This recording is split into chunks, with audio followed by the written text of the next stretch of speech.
menyalah-nyalahkan tafsir orang lain dan keyakinan orang lain. Itu NU seperti itu. Nah, persoalannya belakangan ini kan ada banyak ajaran-ajaran yang justru mengkafir-kafirkan orang NU. Nah, ini masalahnya. NU sebenarnya sudah melewati itu. Ketika NU tahlilan, ketika NU ziarah kubur, ketika NU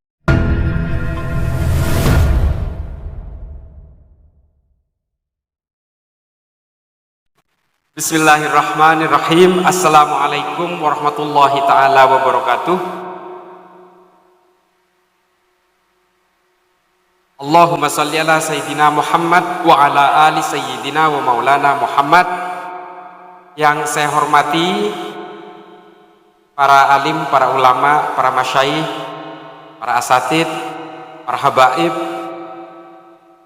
para pengurus PCNU, MWCNU, beserta seluruh banom-banom NU yang mohon maaf tidak bisa saya sebutkan satu persatu, ibu-ibu muslimat, fatayat, dan juga para sepuh yang ada di Kecamatan Wonodadi dan juga secara umum yang berada di Kabupaten Blitar, kurang lebih begitu.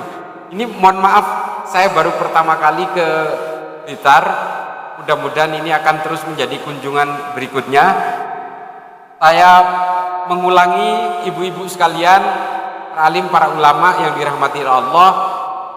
Saya asli Madura, saya lahir besar di Madura dan kemudian saya kuliah Fakultas Sastra di Universitas Nasional Jakarta. Kemudian saya berkelana ke Amerika, kurang lebih seperti itu. Dan ketika di Amerika saya menemukan banyak literatur-literatur keislaman yang justru tidak pernah saya baca di Indonesia. Dari situ kemudian saya tertarik untuk sekolah di salah satu sekolah milik Syekh Hamzah Yusuf, namanya Zaituna.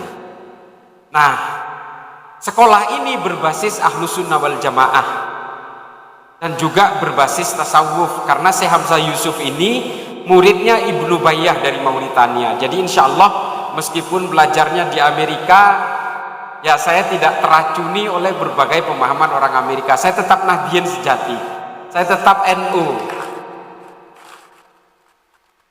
dan sampai mati pun saya bertekad akan tetap menjadi Nahdien. Nah, saya mohon maaf, saya tidak pernah mau dipanggil Gus, saya tidak pernah mau dipanggil Kiai, tidak pernah mau, karena bapak saya orang biasa, yang Kiai kakek saya. Kakek saya itu santrinya Syekhona Khalil generasi yang terakhir, satu kamar dengan Mbah Yai As'ad Samsul Arifin Sukorjo. Itu kakek saya. Bapak saya orang melarat, orang biasa, meskipun beliau ini juga ikut dalam thariqah, tapi tetap orang biasa, bukan kiai, tidak punya pesantren. Makanya saya lebih suka dipanggil Cak Islah. Sama seperti orang kota manggil tukang sate dari Madura, Cak beli sate gitu. Kurang lebih sama. Saya orang biasa, betul-betul orang yang berangkat dari melarat sampai sekarang melarat, dari dulu santri sampai sekarang santri. Saya tidak pernah jadi kiai. Nah, Bapak Ibu sekalian, para alim, para ulama, mohon maaf saya tidak mau disebut sul adab. Sampai kapanpun saya menjadi santri dari semua orang. Dan kemudian ketika saya di Amerika itu ada bom yang ditabrakkan pesawat ke gedung yang disebut dengan 9/11. 9/11 itu saya ada di sana tahun 2001. Nah, saya ketika itu menjadi orang Islam yang menurut saya orang Islam yang baik-baik, Islam yang betul-betul menjadi orang Islam di Amerika. Tapi gara-gara kejadian itu kemudian saya juga dicurigai sebagai teroris. Nah, itu yang membuat kemudian saya, kalau Islam selalu diidentikan dengan terorisme, maka Islam ini tidak pernah menjadi daya tarik. Orang tidak akan mau masuk Islam kalau kemudian Islam ini harus identik dengan kekerasan, teror, dan sebagainya. Dan itu saya alami di Amerika. Jumatan pun di Amerika saya tidak berani pakai peci putih atau sarungan. Saya harus nyamar seperti orang Amerika yang pakai celana dan sebagainya. Saya meskipun di Amerika saya tetap sarungan soalnya. Tapi sejak kejadian itu saya pakai sarung, pakai peci itu saya nggak berani. Karena dicurigai oleh pemerintah Amerika sebagai bagian dari teroris. Bahkan menggunakan nama Muhammad di depan saya pun saya nggak berani. Yang sebelumnya saya bangga sekali menggunakan nama itu. Yang dulu itu Muhammad Islah Bahrawi. Saya bangga sekali masuk ke Amerika dengan menggunakan nama itu. Akhirnya nama itu buat saya menjadi sesuatu yang menakutkan juga. Jangankan orang Kristen atau orang Amerika yang non-Islam, saya pun yang Islam akhirnya jadi takut sendiri pakai nama Muhammad. Karena kemana-mana dicurigai. Kalau Jumatan itu, intel-intel dari FBI itu selalu mengintai kami. Dan saya pun harus wajib lapor sebulan sekali ke Departemen Kehakiman Amerika. Setiap bulan. Karena harus melaporkan diri bahwa saya Islam yang baik-baik, tidak bagian dari teroris itu. Nah, sepulang dari Amerika itu kemudian saya punya kesadaran-kesadaran bahwa kita tidak boleh lagi seperti ini. Karena Rasulullah, karena Rasulullah mewariskan Islam kepada kita itu hanya dua hal. Mewariskan Islam sebagai agama untuk menyempurnakan akhlak manusia. Yang kedua adalah supaya Islam menjadi agama yang bisa merahmati seluruh alam semesta sampai kiamat. Nah, kalau kemudian sebagian orang Islam melakukan aksi terorisme, radikalisme, ekstremisme atas nama Islam, siapa yang suka sama Islam? Nggak ada. Apalagi kayak kemarin ada ceramah misalnya, anjing, babi. Nggak ada, Bu. Oh, sekalian, nggak ada yang akan masuk Islam orang. Ketika Islam dibawakan dengan caci maki seperti itu, orang tidak akan tertarik kepada Islam. Apalagi ibu-ibunya nih. Ibu-ibu sekalian, ada temuan di Amerika, bukan di Amerika, ada temuan di Arab Saudi bahwa belakangan ini orang-orang yang tidak percaya dengan adanya Allah itu justru meledaknya di Arab Saudi, dan terutama kalangan perempuan. Ada Rana Ahmad, Dina Ali Sahnun, Rahaf Al-Kunun, Ajla, Aywa. Ini adalah perempuan-perempuan Saudi yang akhirnya memilih kabur dari Saudi karena tidak percaya dengan adanya Allah, yang disebut dengan ateisme. Ini banyak ini. Nah, mengapa kalangan perempuan di sana itu kemudian tidak percaya kepada adanya Allah? Karena agama di sana dibawakan sebagai sosok yang sangat menakutkan, terutama kalangan perempuan. Misal, kalau suaminya mau kawin lagi, kalau istrinya tidak setuju akan masuk neraka. Sehingga akhirnya banyak perempuan Saudi itu harus mengorbankan perasaannya untuk menerima suaminya nikah lagi atas nama agama. Korban-korban perasaan kalangan perempuan inilah kemudian yang mengubah cara pandang mereka terhadap agama dan juga kepada Allah, bahwa seolah-olah Allah ini diciptakan oleh manusia sebagai alat penakut kepada manusia lainnya. Nah, perkara-perkara seperti inilah kemudian yang menjadi persoalan utama bagi kita, yang sebenarnya Nahdlatul Ulama sudah melewati ini semua. Makanya Bapak Ibu sekalian, nih ada istri saya ini. Saya bawa istri saya. Dia tahu saya anti poligami.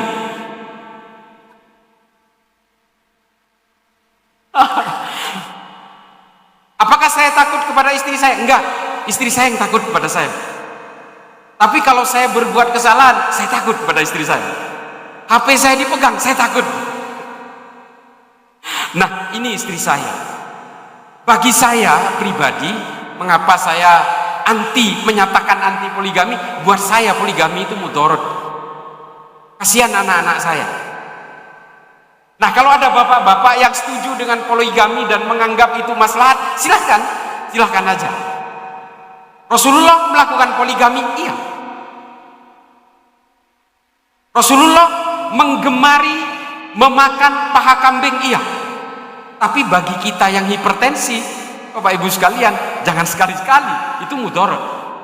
Nah, saya memposisikan poligami seperti itu. Rasulullah melakukan poligami, iya. Bagi yang merasa ini maslahat, silakan lakukan. Tapi bagi yang merasa ini menjadi mudarat, ya nggak usah, daripada keluarganya berantakan. Saya korban poligami karena orang tua saya berpoligami. Saya tidak mau menjadikan anak saya seperti saya di masa lalu. Maka kemudian saya sadar bahwa saya tidak mau poligami. Istri saya cantik kok, kata saya. Dan kecantikan istri saya nyatakan seperti ini tanpa harus menjelek-jelekan kecantikan istri orang. Nah, cara beragama itu sesederhana itu. Keyakinan yang kita pegang hari ini, bahwa keyakinan kita sebagai orang beragama adalah keyakinan yang paling benar, itu harus. Saya sebagai orang Nahdien, saya mengatakan tafsir-tafsir dari para ulama, Nahdlatul Ulama itu menurut saya yang paling benar. Tapi saya tidak harus menyalah-nyalahkan tafsir orang lain dan keyakinan orang lain. Itu NU seperti itu. Nah, persoalannya belakangan ini kan ada banyak ajaran-ajaran yang justru mengkafir-kafirkan orang NU. Nah, ini masalahnya. NU sebenarnya sudah melewati itu. Ketika NU tahlilan, ketika NU ziarah kubur, ketika NU maulid, ini ahlul bid'ah ini zindik, ini fasik, dan kemudian dikafirkan. Nah, ini yang menjadi persoalan Bapak Ibu sekalian dari berbagai aksi terorisme di seluruh dunia. Ketika orang sudah cenderung mengkafir-kafirkan orang lain dan gelisah oleh berbagai perbedaan, maka orang itu akan melakukan aksi-aksi kekerasan terhadap siapapun yang berbeda. Paham ini mohon maaf, saya bukannya tidak suka kepada pahamnya, tapi ketika paham ini menjadi alat pemecah belah dan kemudian memancing orang untuk berbuat kekerasan kepada yang berbeda, maka saya harus melawan ini. Paham ini bernama paham Wahabi Salafi. Apakah saya ngecap dengan ini? Saya punya data. Saya bekerja sebagai, Bapak Ibu sekalian, saya bekerja sebagai tenaga ahli di Mabes Polri. Saya sangat peduli dengan pencegahan terorisme. Dan setiap teroris yang ditangkap oleh Densus 88, saya hampir menemui semuanya. 2.141 orang yang ditangkap oleh Densus dari tahun 2000 sampai hari ini, 99,9% adalah orang yang memiliki paham Wahabi Salafi. Saya bertanggung jawab dengan data ini. Kalau ada yang nggak percaya atau yang tidak suka, ketemu sama saya. Akan saya ketemukan dengan tahanan-tahanan teroris yang ada di penjara, ngobrol sendiri. Apa paham mereka? Hanya ada 6 yang bukan penganut ini. 4 orang itu adalah kelompok Husain Hasni. Ini anggota FPI, Pak. Dia merakit bom di Condet dan Bekasi karena ingin meledakkan beberapa tempat di berbagai tempat di Jabodetabek karena tidak terima waktu Habib Rizik ditangkap. 4 orang. Yang satu beragama Katolik, namanya Fernando. Dia meledakkan bom di Serpong karena ingin memeras pemilik malnya. Jadi yang diledakkan ini mal, beragama Katolik. Yang satu adalah Johnson Dang Siagian, Protestan. Dia ingin meledakkan kantor polisi karena tidak suka sama polisi. Selebihnya penganut faham Wahabi Salafi. Alhamdulillah tidak secuil pun dari orang Nahdien yang ditangkap oleh Densus 88. Tepuk tangan untuk NU. Tidak ada satupun, Pak, tidak ada. Nah, kemudian yang menjadi pertanyaan, mengapa kok orang NU tidak pernah menjadi teroris? Karena kita diajari untuk tidak pernah gelisah oleh berbagai perbedaan. Kita diajari untuk tidak pernah sibuk menghitung dosa orang lain. Tidak pernah. Kita ya hidup begini aja. Di sebelah kita ada orang yang berbeda, ya sudah, kita bertetangga.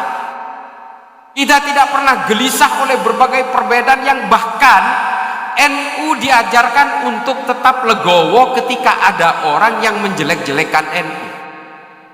Bahkan pada zaman Soekarno, Bapak Ibu sekalian, orang-orang NU itu justru yang dibantai oleh PKI pada zaman itu.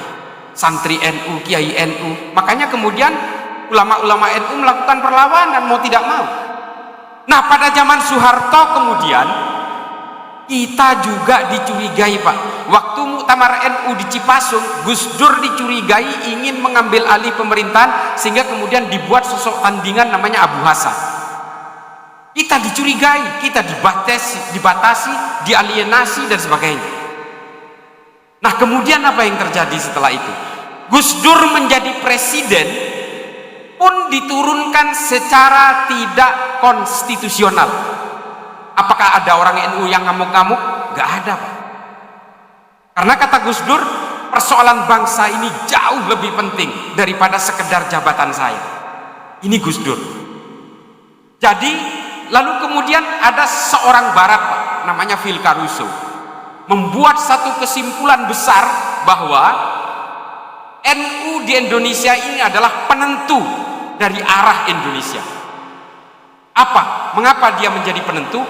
Karena satu-satunya ajaran ulama NU kepada kalangan Nahdien lah yang kemudian membuat kita itu legowo menerima berbagai perbedaan.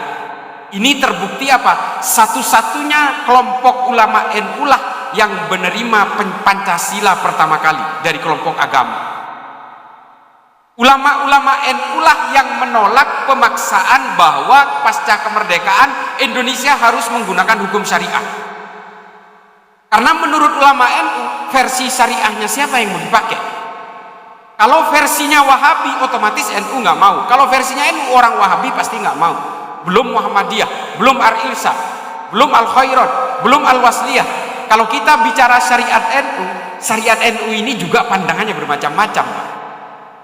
Negara-negara yang hari ini berkonflik tapi menggunakan hukum syariah tapi masih berperang satu sama lain, itu karena perbedaan pandangan soal syariah. Sudan hari ini masih berperang, Somalia masih berperang, Nigeria Utara masih berperang, padahal mereka menggunakan hukum syariah. Persoalannya hukum syariahnya yang belum ketemu titik temunya. Makanya perbedaan tafsir di dalam peluk agama ini tidak bisa dihindari. Soal air liur anjing saja, Pak, ini madhab berbeda-beda. Ada yang bilang ini najis mughalladah, ada yang bilang ini najis mutawassithah.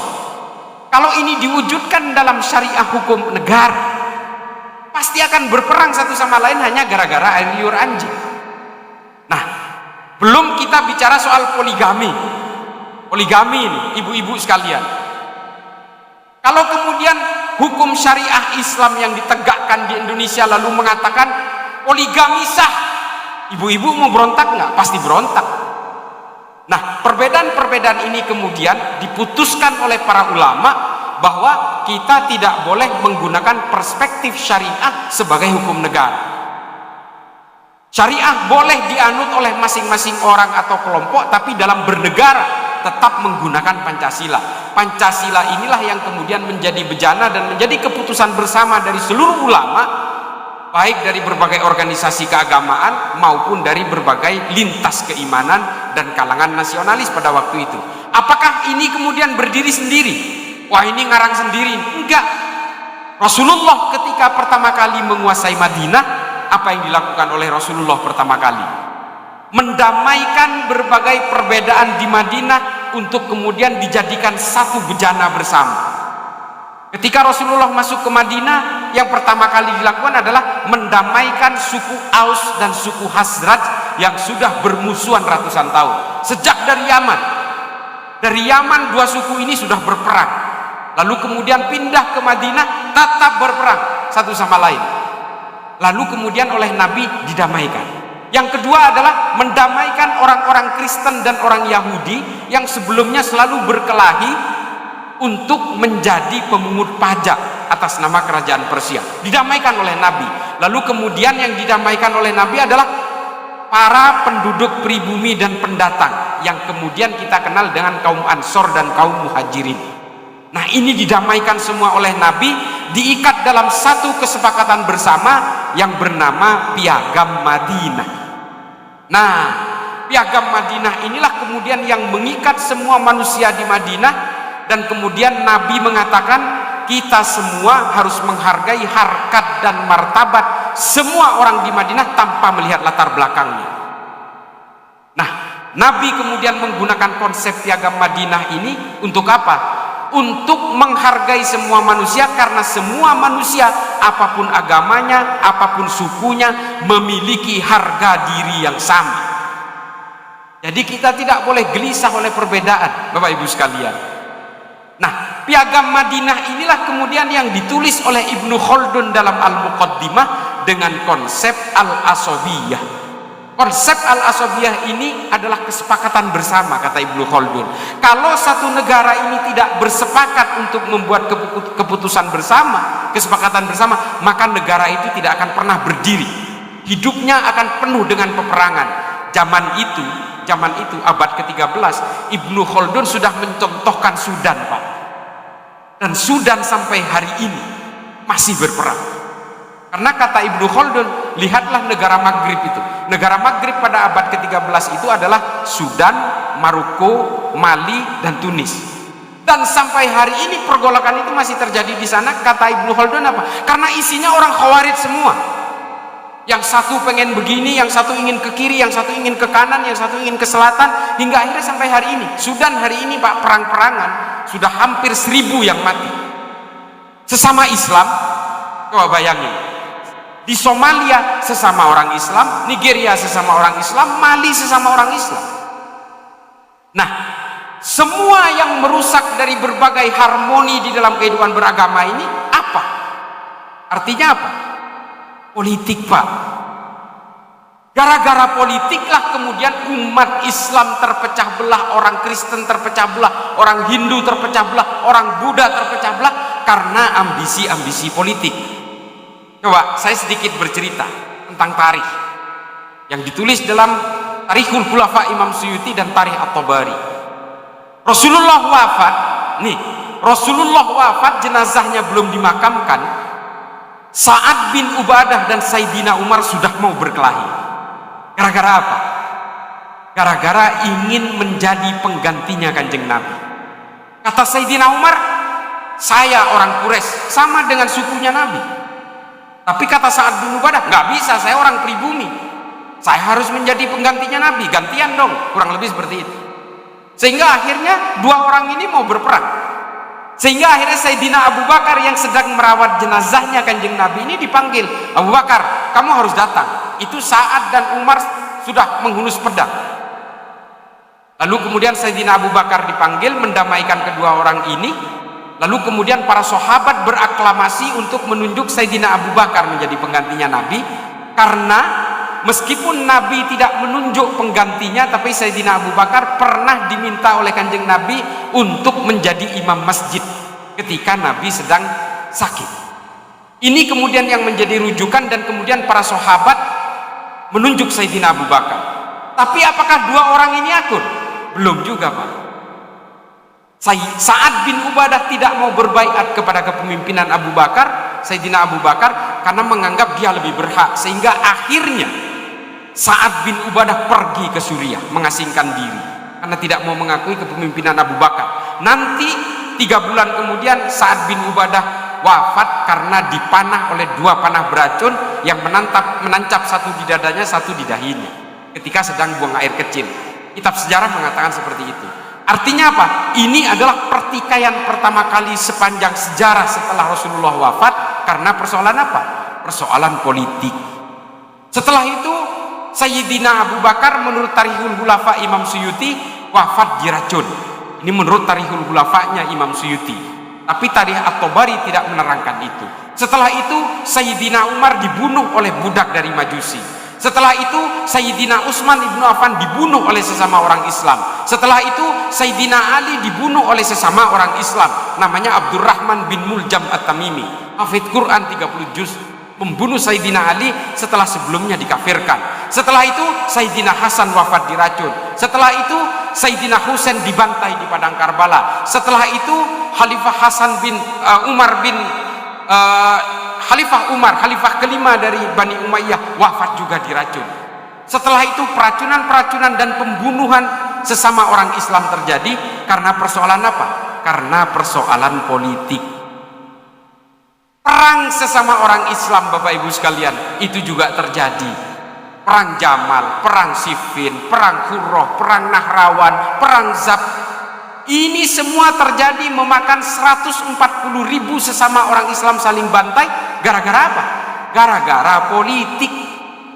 Makanya kemudian NU memutuskan kita harus melepaskan diri dari pragmatisme dan juga politik praktis. Kembali ke Hitoh 1926, kita lepaskan jubah-jubah politik itu, karena politik ini berbahaya kalau sampai kemudian disuntikkan kepada kalangan Nahdien.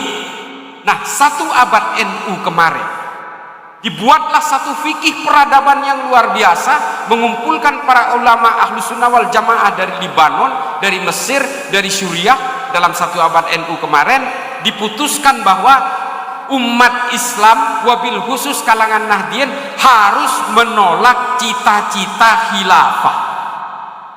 Nah, mengapa kita harus menolak cita-cita khilafah ini? Karena cita-cita khilafah inilah Pak yang meracuni berbagai gerakan-gerakan kekerasan yang mengatasnamakan Islam. Al-Qaeda, ISIS, Boko Haram, Al-Shabaab, Hasan Turabi, Laskar At-Taibah, Jabatun Nusra, Liwa'ut Tauhid, Gerakan Thailand Selatan, Abu Sayyaf di Filipina, JI, JAD, JAK, JAT, JAS, MMT, MIB, NII, Khilafatul Muslimin, Al-Zaitun, semua punya cita-cita politik. Ini yang kemudian menjadi kerikil dalam sepatu kehidupan kita.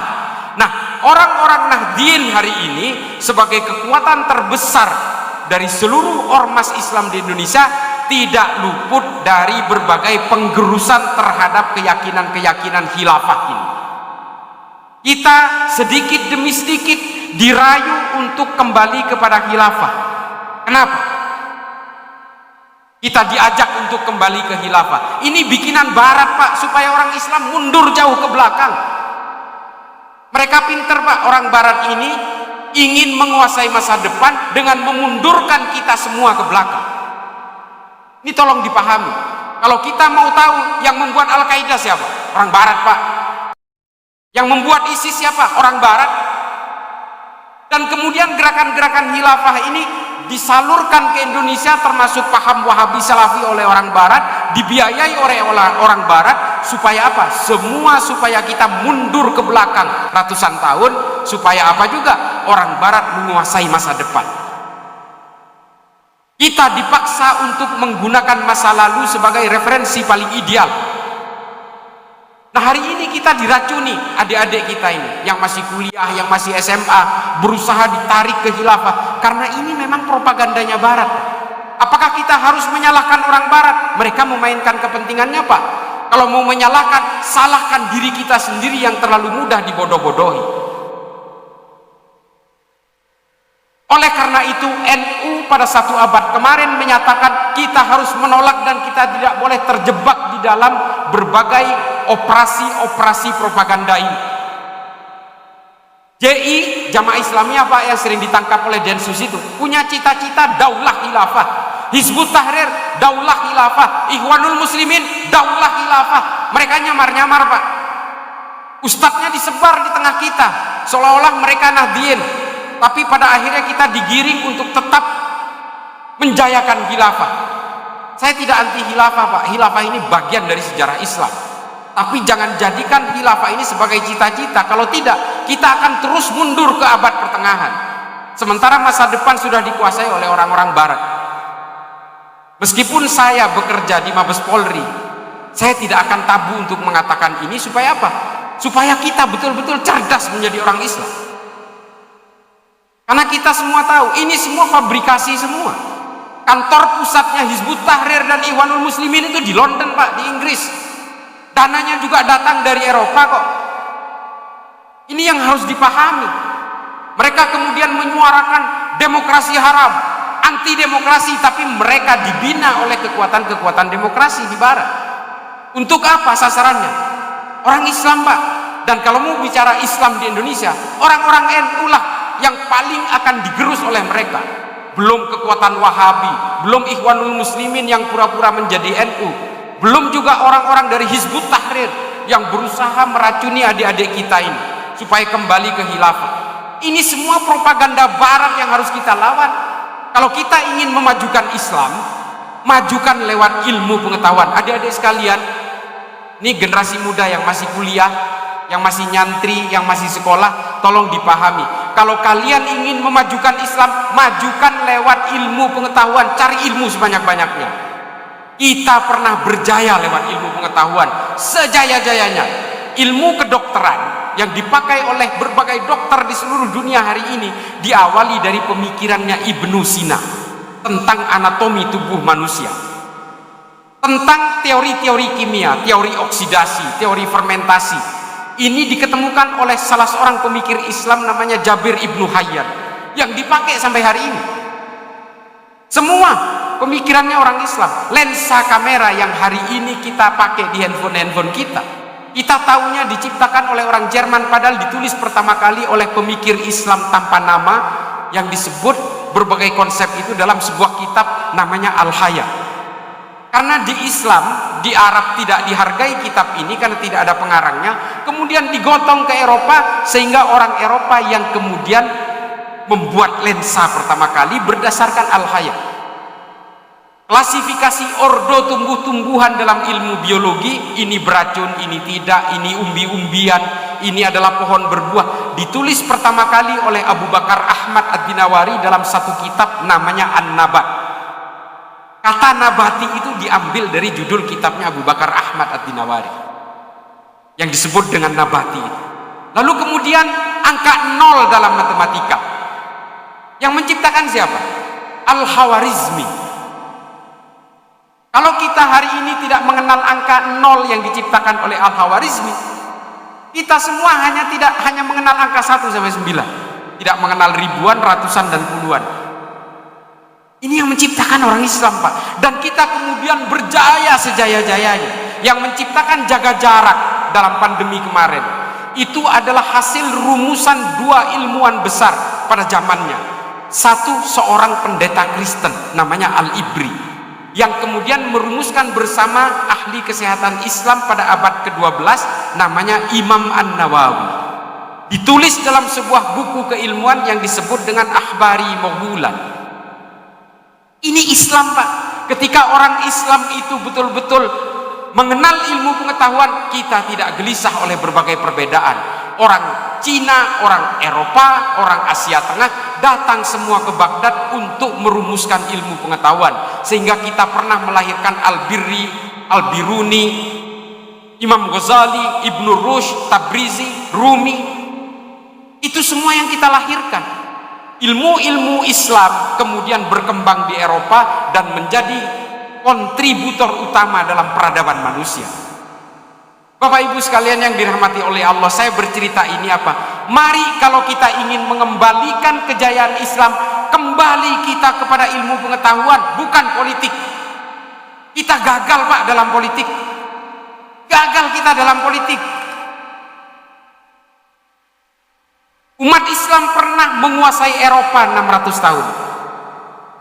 Setelah ditumbangkan oleh kerajaan Kristen, apa yang terjadi?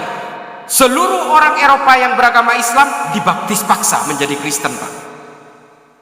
Pada akhirnya apa? Kalau agama itu dibawakan dengan kekuatan politik, maka nanti keimanan pun akan ikut kepada penakluk-penakluk berikutnya. Armenia pernah diislamkan oleh Kekaisaran Ottoman. Setelah Kekaisaran Ottoman tumbang di Armenia, mereka berubah menjadi Kristen lagi, Pak. Keimanan itu pada akhirnya mengikuti penakluk-penakluk berikutnya. Nah, hari ini Nahdien yang sedang berkuasa tanda kutip di Indonesia. Jangan sampai kemudian kita ditaklukkan oleh penakluk berikutnya lalu kita kemudian diwahabikan semua dan kita berperang satu sama lain. Sama seperti yang terjadi di Somalia, di Nigeria atau di Suriah misalnya. Dan juga di Sudan. Persoalannya adalah ketika kita membawa ranah-ranah agama kepada kebencian, Pak, pada akhirnya kita akan mengenal peperangan. Gak jauh dari situ. Kita hanya boleh berperang ketika negara kita diserang, sama seperti konsepnya Nabi ketika melakukan peperangan-peperangan. Nabi tidak pernah memerangi rakyatnya sendiri. Nabi hanya memerangi para agresor, para penyerbu dari kafir Quraisy. Apakah kemudian Nabi menganggap ini perang agama? Tidak. Perang Uhud itu salah satu korbannya adalah Mukhairik, orang Yahudi. Ini saya sering ceritakan di YouTube nih. Mohon maaf para alim, para ulama. Korban perang Uhud itu bukan hanya orang Islam. Diterangkan dalam Tarikh At-Tabari, salah satu korbannya adalah Mukhairik, orang Yahudi. Perang Uhud itu terjadi hari Sabtu. Pada hari Sabtu orang Yahudi itu tidak boleh keluar rumah. Sehingga kemudian ketika Mukhairik pamitan kepada istrinya ingin berperang bersama Nabi di Uhud, istrinya mengingatkan, Mukhairik, ini kan hari Sabat, kamu nggak boleh keluar rumah. Tidak, saya harus berperang bersama Nabi, karena kepemimpinan Nabi lah yang membuat kita hidup nyaman di Madinah, kata Mukhairik. Ambilkan secari kertas, kata Mukhairik kepada istrinya. Lalu kemudian diambilkan secari kertas. Mukhairik membuat surat wasiat, kalau saya mati dalam perang Uhud, 3 kebun kurma saya akan saya hibahkan kepada Nabi Muhammad. Berangkat berperang, gugur Pak. Di perang Uhud gugur. Para sahabat bingung, Rasulullah, ini mau dimakamkan seperti apa? Dia seorang syuhada, tapi dia bukan orang Islam. Lalu apa kata Rasulullah? Kamu nggak usah bingung, serahkan dia kepada keluarganya, biarlah keluarganya memakamkan dia sesuai dengan keyakinannya. Urusan nanti Mukhairik ini masuk surga atau masuk neraka, biarlah Allah yang akan memutuskan. Lalu kemudian direkam satu hadis sahih yang direkam oleh Imam Bukhari yang mengatakan bahwa Mukhairik adalah sebaik-baiknya orang Yahudi. Dawuhnya Nabi inilah kemudian yang dicatat dalam berbagai kitab-kitab hadis. Nah, artinya apa? Perang yang dilakukan Nabi ini bukan perang agama, Bapak Ibu sekalian. Ini adalah perang membela tanah air. Makanya Nabi melibatkan juga orang yang beragama lain. Dalil membela tanah air itu, inilah dalilnya. Kalau kemudian ada seorang ustadz dari Hizbut Tahrir mengatakan membela negara tidak ada dalilnya dalam Islam, ini sampaikan cerita ini. Ini adalah perang membela tanah air. Ini dalilnya. Kalau ini perang agama, Nabi tidak akan melibatkan orang Kristen dan orang Yahudi. Nah, Bapak Ibu sekalian, apa yang ingin saya sampaikan ini adalah pada intinya berbanggalah kita menjadi orang-orang Nahdliyin hari ini, karena Nahdlatul Ulama ini adalah menjadi penentu dari berbagai kekuatan-kekuatan kita untuk tetap berlindung di negara kesatuan Republik Indonesia. Kita tidak boleh lagi termakan oleh berbagai isu-isu dan propaganda yang dikeluarkan oleh pihak manapun yang meminta kita untuk melawan negara. Tidak boleh. Ulama-ulama NU tidak pernah mengajarkan kita untuk melawan negaranya sendiri, untuk mengkhianati negaranya sendiri. Makanya tadi Bapak Ibu sekalian kan menyanyikan Yalal Waton. Nah, itu adalah bagian dari anjuran para ulama kepada kita untuk jangan sekali-sekali mengkhianati negaranya sendiri. Makanya saya katakan bahwa jangan juga mengkhianati NU. Jangan pernah mengkhianati NU. Kalau orang-orang yang mengkhianati NU dan memecah belah NU, itu sama artinya dengan mengkhianati negara. Tepuk tangan untuk NU. Saya tidak fanatik berlebihan terhadap NU, Pak. Saya hanya berbicara rasionalitas dan berbicara secara empiris. Kalau NU ini tumbang, Pak, Pancasila nggak ada apa-apanya.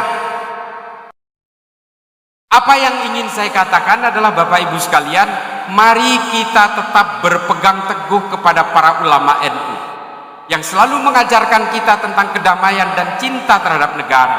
Nah, pertanyaan terakhir dan juga bagian terakhir, apakah boleh kemudian kita ini semua bergerak dalam bidang politik? Harus, Pak. Orang-orang Nahdliyin di Wonodadi, kalau yang mampu dan merasa punya biaya, kasarnya, harus berpolitik, Pak. Kata siapa ini? Kata Imam Ghazali dalam Ihya, bahwa orang-orang Islam ini harus terjun ke dalam politik supaya produk politik ini tidak keluar dari maqasidus syariah. Harus, Pak. Tapi apa syaratnya? Jangan gunakan agama sebagai kendaraan-kendaraan politik. Jangan politisasi agama. Jangan, Pak, kesian agamanya. Apa kata Ibnu Rus? Kalau kamu menggunakan agama sebagai kendaraan-kendaraan politik, ketika berkuasa, kejahatanmu pun akan dibenarkan dengan agama. Nah, ini yang harus kita lawan adalah politisasi agama. Politik agama nggak salah, Pak. Politik identitas nggak salah. Orang Wonodadi kalau mau jadi caleg di DPRD di Kabupaten Blitar harus mewakili kepentingan Wonodadi, Pak. Kalau dia nggak mewakili kepentingan konstituennya, jangan pilih lagi. Nah, inilah politik identitas. Kita tidak bisa, Pak, menghindar dari itu. Saya orang Madura, kalau saya nyalek, ya saya harus mewakili kepentingan-kepentingan orang Madura. Saya orang Islam, kalau saya berpolitik, saya harus mewakili kepentingan-kepentingan umat Islam. Ini politik agama. Yang satu lagi politik identitas. Nggak salah, Pak. Yang salah itu ketika agama dipolitisasi dan identitas juga dipolitisasi. Ini yang nggak boleh. Kalau kamu nggak milih saya, kamu bukan orang Islam. Ini politisasi agama. Tahu nggak Bapak Ibu sekalian? Tahun 2014 sampai 2019 kekentalan politisasi agama ini membangun permusuhan hingga hari ini. Cebong kampret lah, Kadrun Bazar RP lah. Ini produknya. Bahkan, Pak, 2014 sampai 2019 suami istri bercerai gara-gara pilihan politiknya berbeda. Banyak, Pak. Tercatat 1.372 orang. Alasannya ditanya, kenapa kamu mau cerai? Dia pilih Prabowo, suami saya pilih Jokowi. Artinya apa? Jangankan persoalan keimanan dan tafsir-tafsir agama, Pak. Suami istri pun bisa cerai gara-gara politisasi agama. Dan kemudian apa yang terjadi? Bahkan Sayyidina Ali pun, sepupunya Kanjeng Nabi, menantunya Kanjeng Nabi, kata Nabi ini dia adalah pintu ilmu dan sebagainya, dikafirkan oleh Abdurrahman bin Muljam At-Tamimi, lalu dibantai di Masjid Jami di Kufah di Irak. Gara-gara apa? Gara-gara politik, Pak. Sayyidina Ali dikafirkan karena menurut dia telah melenceng dari Islam. Karena apa? Karena kepemimpinannya. Karena dia menerima tawaran damai dari Muawiyah bin Abu Sufyan. Kalau sudah politik dibawa kepada ranah keimanan, yang terjadi adalah perang, Pak. Sesama Islam pun bisa saling mengkafirkan, apalagi yang berbeda agama. Dan ini terjadi di tengah kita. Saya kalau menyuarakan anti politisasi agama bukan berarti saya mendukung 1-2 calon, enggak. Tapi jangan dukung siapapun yang mempolitisasi agama. Jangan, Pak, kesian agama kita, kesian umat beragama kita. Gak boleh kita berpecah belah karena persoalan politik. Silahkan pilih pilihan politik sesuai nuraninya, tapi tolong satu hal, jangan pilih orang yang mempolitisasi agama. Jangan. Ini yang harus kita jaga supaya kita tidak terpecah belah gara-gara persoalan remeh-temeh politik, Pak. Satu hal lagi, tolong Bapak Kiai, mohon maaf, para alim, para ulama, Bapak Ibu sekalian, jangan juga jadikan masjid sebagai kampanye politik. Jangan. Ada partai baru, Pak, mengatakan mari kita jadikan masjid sebagai jihad politik. Masya Allah, jangan. Nanti ini akan saya jelaskan mengapa jangan. Pada zaman Bani Muawiyah, Bani Umayyah, 60 tahun masjid menjadi tempatnya caci maki gara-gara politik. 60 tahun. Ketika khotib melakukan khutbah pada Jumatan, dia mencaci maki Sayyidina Ali. Di masjid yang pro kepada Sayyidina Ali, mencaci maki Muawiyah. Selama 60 tahun masjid hanya diisi khutbahnya dengan caci maki kepada pihak yang berbeda karena persoalan orientasi politik. Hingga akhirnya Khalifah Umar bin Abdul Aziz memutuskan ini harus dihentikan. Lalu kemudian dibuat aturan khotib di bagian akhir ketika melakukan khutbah Jumat baca surat An-Nahl ayat 90. Insya Allah di masjid sini membaca itu. Innallaha ya'muru bil adli wal ihsan wa ita'i dzil qurba wa yanha 'anil fahsya'i wal munkari wal baghi ya'idukum la'allakum tadhakkarun.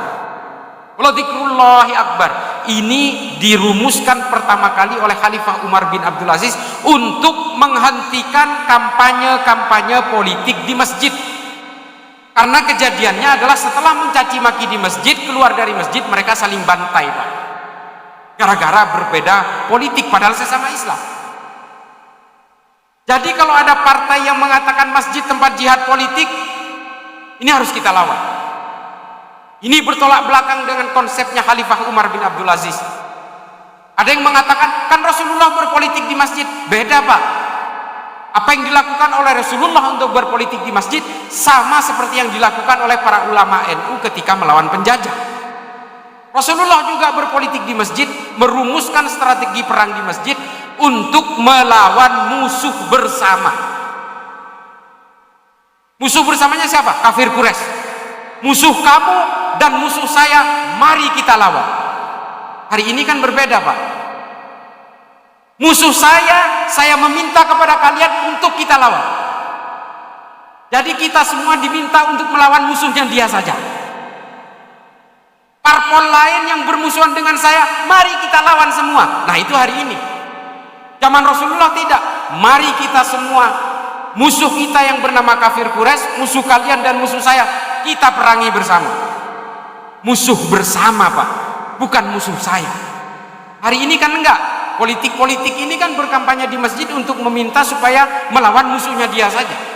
Kita semua diracuni untuk saling berperang untuk kepentingan dia saja, untuk kekuasaan dia saja.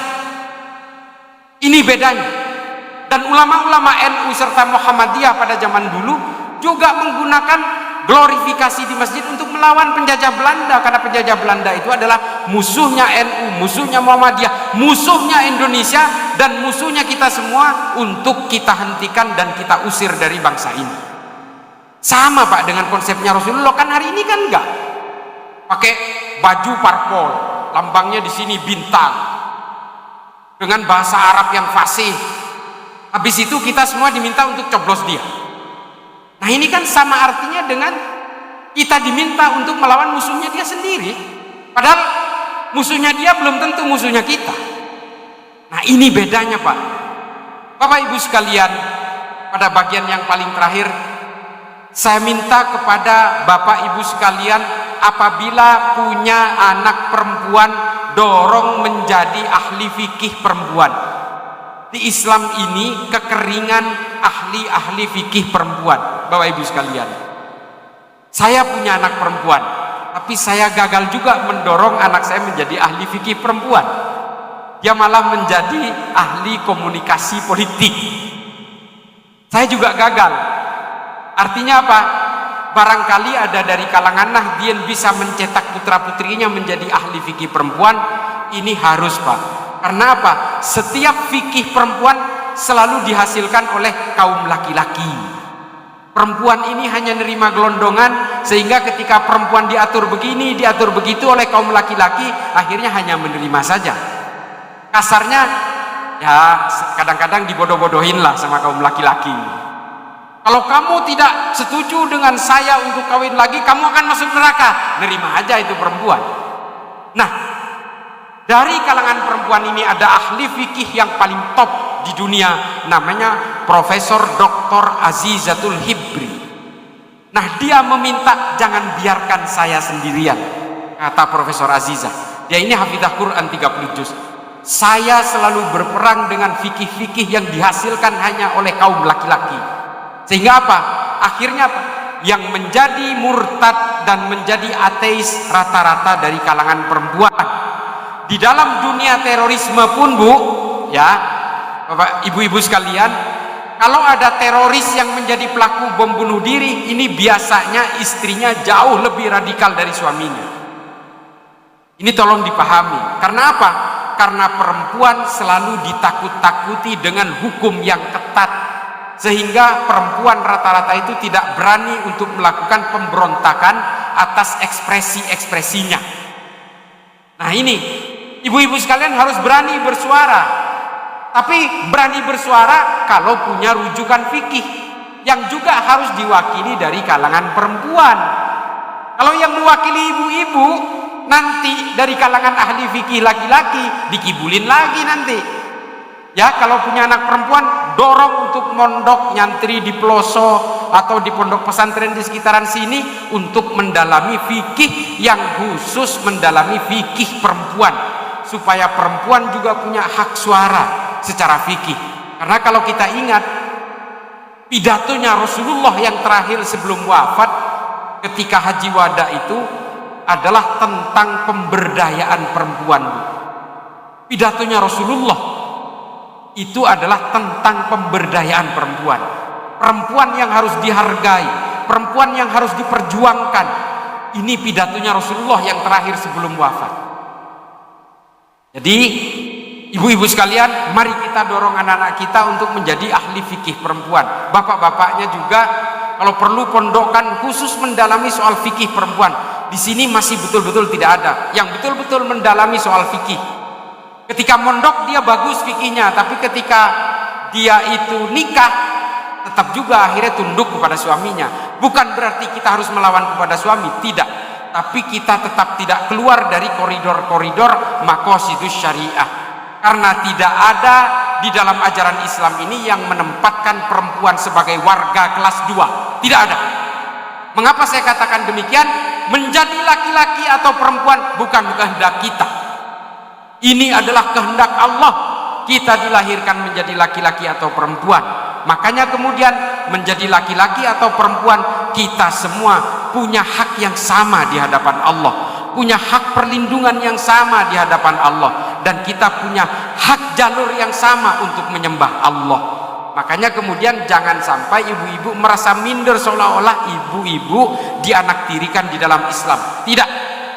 Islam memberikan kesepakatan hak dan kewajiban yang sama. Kalau ibu-ibu kemudian harus menutup aurat jauh lebih rapi dari laki-laki, ya ibu-ibu harus sadar bahwa setiap jengkal dari aurat yang ibu-ibu harus tutupi ini adalah bagian dari memantik hawa nafsu bagi orang lain. Nah, itu harus disadari juga, karena bagaimanapun secara fitrah kita juga punya naluri yang berbeda. Itu yang harus disadari. Tapi untuk dalam berketuhanan, dalam berislam, tidak ada kelas 1, kelas 2. Perempuan atau laki-laki, ini semua setara di dalam Islam. Oleh karena itu Bapak Ibu sekalian, hanya itu yang bisa ingin sampaikan. Mari kita berpegang teguh dalam tali ukhuwah Islamiyah dan juga berbagai giroh-giroh kita untuk membangun rekat-rekat intimasi sosial di dalam Nahdlatul Ulama harus kita jaga. Jangan sampai Nahdlatul Ulama ini tergerus, kemudian tumbang secara perlahan, hingga akhirnya negara ini betul-betul dikuasai oleh orang yang tidak bisa menjamin kenyamanan kita dalam berkemanusiaan maupun dalam berkeimanan. Yang paling terakhir, saya ingin menceritakan sedikit tentang kitabnya Habib Ali Al-Jufri. Judulnya Al-Insaniyah Qabla Tadayyun. Kenali dulu kemanusiaan sebelum mengenal keimanan. Karena apa Bapak Ibu sekalian? Kita semua ini mengenal keimanan karena kita memilih tempat kelahiran, yang semuanya kelahiran kita itu betul-betul kehendak Allah. Kalau saya lahir di Bali Pak, kemungkinan besar saya agamanya Hindu. Kalau oleh Allah Bapak Ibu sekalian ditakdirkan untuk lahir di Meksiko, kemungkinan agamanya Katolik. Lahir dari orang tua Katolik, hidup di lingkungan Katolik, jauh mata memandang rumah ibadah Katolik, sekolah-sekolah Katolik, satu negara isinya orang Katolik semua, maka kita dipastikan beragama Katolik. Ini kita tidak berbicara hidayah Pak. Hidayah itu betul-betul diskresinya Allah. Nah, karena saya lahir di Madura, orang tua saya beragama Islam, kakek buyut saya beragama Islam, maka jadilah saya Islam. Makanya kemudian konsep kemanusiaan itu harus kita pegang teguh, seperti yang diutarakan oleh Habib Ali Al-Jufri dalam Al-Insaniyah Qabla Tadayyun. Kalau kalian mengenal kemanusiaan lebih dulu, maka kalian akan legowo dan rendah hati dalam beragama, karena takdir keimanan kita ini ditentukan oleh takdir kelahiran kita. Kalau kita mengenal agama lebih dulu lalu lalai mengenal kemanusiaan, kita akan menjadi manusia sombong, menjadi manusia penghakim, dan kemudian kita mengkafir-kafirkan orang yang berbeda, sehingga kita menjadi Tuhan-Tuhan kerdil di muka bumi. Ini kata Habib Ali Al-Jufri. Artinya apa? Apapun agama kita, apapun suku kita, semua diciptakan oleh Tuhan yang sama. Semua manusia, apapun agamanya, apapun sukunya, memiliki harga diri yang sama. Inilah garis besar DNA-nya Nahdlatul Ulama dalam beragama. Kita harus membedakan antara agama dan budaya. Kita tidak meyakini bahwa agama Islam ini adalah komponen dari Allah untuk mengarabkan kita semua. Kita tetap mengimani keimanan Islam, tapi jangan juga lupa kepada baju batik ataupun sarung. Yang penting nutup aurat. Kita tidak harus memaksakan diri untuk memakai gamis. Tidak harus, Pak. Tetaplah kita berpeci hitam, imannya Islam, naik haji ke Mekah, kita ziarah ke makam Rasulullah juga di Madinah. Tetap, Pak, keimanan Islam yang sifatnya prinsip atau tawabit kita jaga. Yang kita harus rumuskan dan kita musyawarahkan adalah hal-hal yang bersifat mutaghayyirat. Nah, ini yang penting, Pak. Kita jangan pernah gelisah oleh berbagai perbedaan. Kita tetap memegang teguh berbagai sanad keilmuan dari para ulama Nahdlatul Ulama. Saya gembira sekali tadi. Saya nangis, Pak Kiai, BMT ini. Kalau Mbah Hashim mungkin masih hidup hari ini, betapa bangganya beliau. Ini yang membuat kita hari ini betul-betul Nahdlatul Ulama harus menjadi manusia-manusia yang cerdas. Kita tidak boleh lagi menjadi korban-korban pembodohan berbagai ambisi politik atau ambisi-ambisi orang lain, wabil khusus propaganda barat. Jangan. Kita tetap bertahan dalam tali silaturahmi Nahdlatul Ulama. Kita tegakkan Nahdlatul Ulama. Saya kalau mau bercerita tentang Nahdlatul Ulama, Bapak Ibu sekalian, saya ini kerjanya adalah belusukan ke berbagai daerah. Saya menemui orang-orang Nahdien di berbagai pulau di Indonesia, termasuk kemarin saya baru pulang dari Labuan Bajo. MWCNU-nya itu anggotanya, Pak, cuma 22 orang, Pak. Karena Islamnya minoritas di sana. Dan 22 orang itu mereka bertahan dengan gigihnya untuk memperjuangkan NU. Mereka pakai jaket, mereka pakai peci dengan NU yang dibeli dari Jawa. Saya betul-betul nangis, Pak. Ini saya pun masih mau nangis. Perjuangan teman-teman Nahdien di tempat-tempat terpencil seperti itu betul-betul harus kita hargai. Betapa cintanya mereka kepada keilmuan dan para ulama Nahdlatul Ulama. Sementara ulama-ulama yang kadang-kadang ulama-ulama Nahdlatul Ulama yang terpengaruh oleh berbagai mimpi-mimpi politik di negara kita lupa kepada saudara-saudara kita kalangan Nahdien yang ada di pelosok, bagaimana perjuangan mereka. Mohon maaf Bapak Ibu sekalian, saya kemarin menemui mereka itu bahkan sound system aja nggak ada. Betul, bahkan hanya air putih yang ada yang disuguhkan kepada kami. Mereka hidup betul-betul di bawah garis kemakmuran di NTT itu, tapi mereka tetap giroh Nahdlatul Ulamanya luar biasa. Mereka orang lokal, Pak, bukan pendatang. Ini yang membuat saya terharu tadi ketika ada BMT dan sebagainya. Ini adalah tugas kita semua. Mari cerdaskan generasi-generasi Nahdien ini supaya kita tidak selalu menjadi alat bentur politik, mainan politik dan sebagainya. Seperti Al-Zaitun. Al-Zaitun itu banyak bertanya, Pak, ini aliran apa? Menurut saya ini aliran politik. Al-Zaitun ini pernah dipakai oleh Orde Baru untuk mengimbangi berbagai bandul-bandul politik yang terjadi. Makanya yang melindungi mereka ini adalah jenderal-jenderal dan para politisi yang menjadi warisan Orde Baru. Ini yang menjadi penguat mereka. Surat izinnya di Kemenak juga udah mau habis. Kita semua mendesak kepada Kemenak jangan perpanjang. Gak bener ini.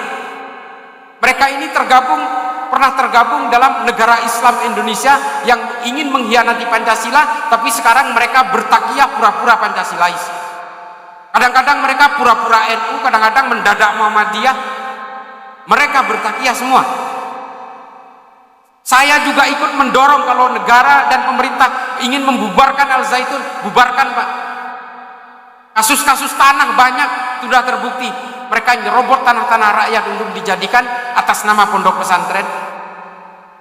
Nanti akan ada yang bersaksi soal itu, mantan pengurus Al-Zaitun. Nanti lihat di TV dalam 1 minggu ke depan. Bagaimana kemudian ada beberapa ibu-ibu yang melaporkan kiainya karena dia seringkali dilecehkan secara seksual. Ini saya ungkapkan di sini karena direkam, biar pemerintah tergerak. Negara ini harus hadir, Pak. Kalau untuk yang begini-beginian ini, kelompok-kelompok radikal kayak gini, harus ada kehadiran negara. Kita menjaga NU supaya tidak radikal aja sudah setengah mati kok. Nah, ini kemudian yang diperlukan kehadiran negara di situ. Negara nggak hadir, selesai, Pak. Kita menjadi negara autopilot. Kita pilotnya nggak ada, tapi pakai komputer aja. Nah, ini yang kemudian saya sayangkan dari negara yang kadang-kadang terlambat hadir. HTI dibubarkan, tapi orang-orangnya dibiarkan leluasa masuk-masuk kemana-mana. Wahabi sudah jelas-jelas menjadi biang terorisme, tapi dibiarkan orangnya itu berceramah di masjid, berceramah di media dan sebagainya. Negara kemana? Saya objektif, Pak, meskipun saya bekerja di satu lembaga yang berada di bawah naungan negara, tapi saya juga tidak harus kemudian selalu ikut kepada kemauan negara kalau itu membahayakan buat negara itu sendiri. Saya selalu bersuara soal ini di mana-mana. Mohon maaf kalau tidak ada yang berkenan, tapi saya tidak bisa menyembunyikan isi hati saya. Karena kerjaan saya itu berkeliling kemana-mana, menemui banyak orang, menemui banyak suku, menemui banyak agama, dan menemui kalangan Nahdien dari berbagai lapisan masyarakat. Sampai yang betul-betul mereka itu gajinya, Pak, sebulan itu cuma 120.000. Sebulan. Bagi aja 30 berapa? Coba 40.000. Mereka itu rata-rata ngantongin untuk tabungannya, 80.000-nya buat makan. Coba ini saya temui di berbagai di luar Jawa, Pak. Kesian, tapi mereka tetap bangga menjadi Nahdien. Bendera NU berkibar-kibar, Pak, di rumahnya. Pecinya ini NU udah memerah, mungkin udah tahunan umurnya. Makanya saya kalau menemui orang-orang Nahdien seperti ini, Masya Allah, ini perjuangannya luar biasa. Hanya karena apa? Hanya ingin memegang teguh warisan para ulama NU. Makanya kemudian kalau saya ada Habib, menggunakan oknum Habibnya mencaci maki ulama NU dan juga mencaci maki kalangan Nahdien, saya terus terang nggak mau cium tangan kepada dia, meskipun dia Habib. Tapi kalau Habib yang tawadhu, yang mengajarkan kerendahan hatian, mari kita bersama-sama, kita melebur dalam NU. Tapi kemudian membuta-butakan Gus Dur, mentang-mentang ulama NU mengajarkan kita untuk takzim kepada habaib, lalu dia menggunakan nama habaibnya untuk justru mencaci maki kita. Ini kacang lupa kulitnya, Pak. Ini terutama yang FPI. Sekarang nyerang NU semua. Padahal yang ngajari kita tunduk, patuh, taat, takzim kepada para habaib itu ulama NU. Tapi mereka hari ini ngacak-ngacak NU, menyerang ulama-ulama NU, membuta-butakan Gus Dur dan sebagainya. Apa ini? Politik semua. Makanya Bapak Ibu sekalian, saya nggak bisa kalau ingin memendam hal-hal seperti ini. Saya harus suarakan supaya kita menjadi manusia cerdas semua. Harus menjaga NKRI, menjaga Pancasila, memegang teguh panji-panji ajaran para ulama, Nahdlatul Ulama. Itu saja. Karena saya punya keyakinan kalau Nahdlatul Ulama tumbang, Pancasila tumbang, dan negara ini menjadi negara yang hancur-hancuran. Saya kira itu saja. Mudah-mudahan ini bisa bermanfaat kepada Bapak Ibu sekalian. Mohon maaf, gaya saya memang begini. Saya kira itu mudah-mudahan